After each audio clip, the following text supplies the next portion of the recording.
Maligayang araw sa ating lahat at welcome back na naman dito sa aking munting channel.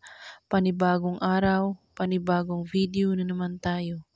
Sa araw na ito ay may ituturo ako sa inyo na simpleng gabay at simpleng pamamaraan. At kung baguhan ka sa channel na ito, ay huwag kalimutang mag-subscribe at i-click ang notification bell para lagi kayong updated sa mga bago kong videos na i-upload. Binaliwala ka ba sa taong mahal mo at gusto mo ba siyang mapapasayo habang buhay? Gawin mo ito sa kanya.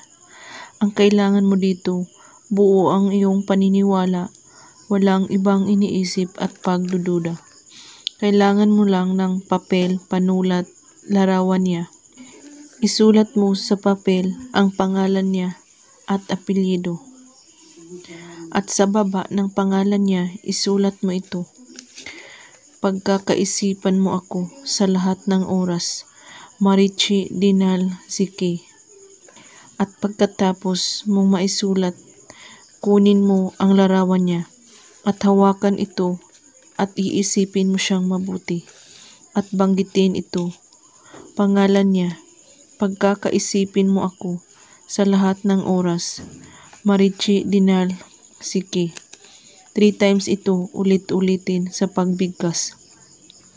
At pagkatapos, sunugin mo ang larawan niya at ang abo nito, ilagay ito sa iyong papel na sinulatan at itupi ito hanggat ito ay mabalot ang abo sa papel.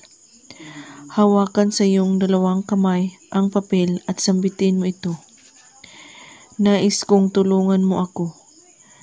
Tutuparin mo ang hiling ko at magpapasalamat ako. At pagkatapos, halikan ang papel at itago ito sa damitan. At kapag magpaparamdam na siya sa iyo o mangyayari na, kunin mo ang papel at sunugin mo ito at hindi ka na niya titigilan. Gawin ito kahit anong oras at araw, basta't buo ang inyong paniniwala sa paggawa at walang ibang iniisip at pagdududa. At kung may katanungan po kayo ay magko-comment lang po sa baba. Maraming salamat sa panonood. May God bless us all.